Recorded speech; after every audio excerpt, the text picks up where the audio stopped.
وواحد النهار جا خالي سكران للدار، وكان الليل وكلشي ناعس.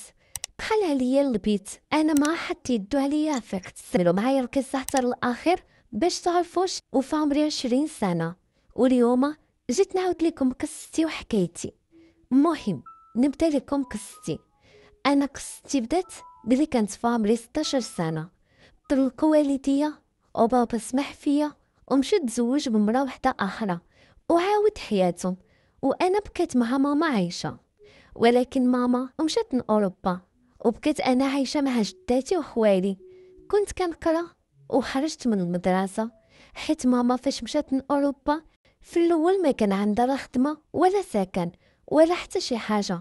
المهم بقات مده طويله عاد باش قدرت تخدم، وانا كيف ما قلت لكم كنت عايشه مع جداتي وخوالي. وجداتي كانت مرة صعيبه بزاف، ما كانتش كتحن فيا.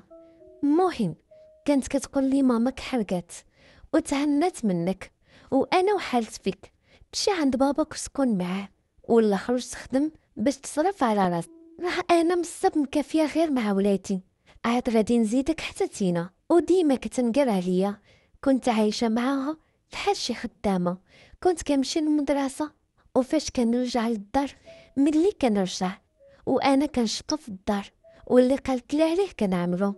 المهم واحد النهار جا خالي سكران للدار وكان الليل وكلشي ناعس. دخل عليا للبيت، انا ما حط يدو عليا فقت وبقيت كنغوت، ولكن انا دفعت وطاح وبقيت كنغوت حتى فقط جداتي جات كتجري. بطبيعه الحال جداتي غادي تيا كويطه وما غاديش تثق بيا انا. مهم ديك الليله نعسنا، وفاش فقت في الصباح جداتي قالت لي شوف بنتي، انا راني كبرت وما بقيت قادة على صداع. ماماك مشات ولكن باباك كاين، جمع حوايجك ومشي لعندو. وما عرفت ما نعمل، بقيت ساكته وكنبكي وكنشوف فيها وكنشوف في حياتي اللي غادي تداه بسبب والديا. المهم داك النهار جمعت حوايجي ومشيت عند بابا، ولكن للاسف بابا قال لي انا ما عندي ما نعمل بك. انا مراتي في الاول شرطات عليا الا تزوجنا تجيبش بنتك تسكن معانا، وهاديك اول مره كنحس براسي باللي انا يتيمه ما عندي حتى شي واحد في هاد الدنيا من غير الله. بابا عطاني 400 درهم وقال لي رجع عند جداتك وجلس معاها. شمبرت من عنده ومشيت جلست في واحد الجردة وبقيت كنبكي حتى الدموع نشفوا من عينيا. المهم بقيت جالسه في ديك الجردة وانا ما عارفه ما نعمل وما عندي فين نمشي. وطاح الليل وانا باقا جلسه، وشويه جات عندي واحد السيده قربت مني وقالت لي مالك يا بنتي، ياك ما عندك شي مشكل؟ شفت فيها والدموع وادين من عينيا، درعتني وقالت لي غير هضره بنتي، الا عندك شي مشكل انا غادي نعاونك. وهنا عاودت لها داك الشي كامل اللي وقع لي وقلت لها بلي جداتي وبابا رموني للزنقه وما سولوش فيا. وهي تقول لي شوف بنتي، الا بغيتي تمشي معايا مرحبا بك، انا عندي دار كبيره وساكنين معايا بنات حتى هما كل وحده والظروف ديالها. مهم جالسين مجموعين فحال العائله، كل وحده فيهم خدامه على راسها وجالسين معايا. وتينا الا بغيتي تسكن معانا وتخدم على راسك مرحبا بك، يلا تمشي معايا.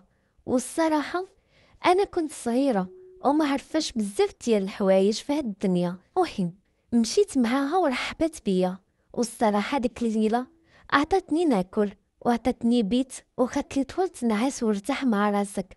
وفعلا داك الشي اللي كان، نعست وما فقت حتى الصباح. فقت ولقيت كل شي ناس والضرب قلوبه. المهم فقط ديك السيده ولقاتني جالسه كنفكر وهي تقول لي صباح الخير يا بنتي. قلت لها صباح الخير يا خالتي. قالت لي شوف يا بنتي، انا ما عندي ما نخبى عليك، كل شي هاتينا كتشوفو، الا بغيتي تخدم معانا مرحبا بك، ما بغيتيشي ها البابا بنتي. انا البنات اللي معايا كاملين خدامين على راسهم وما نكذبش عليكم.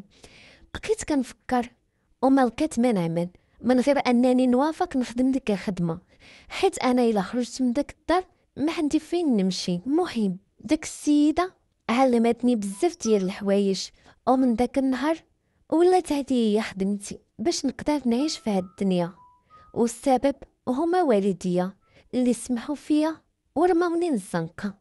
وهادي هي قصتي، شاركتها معكم للعبرة، وشكرا.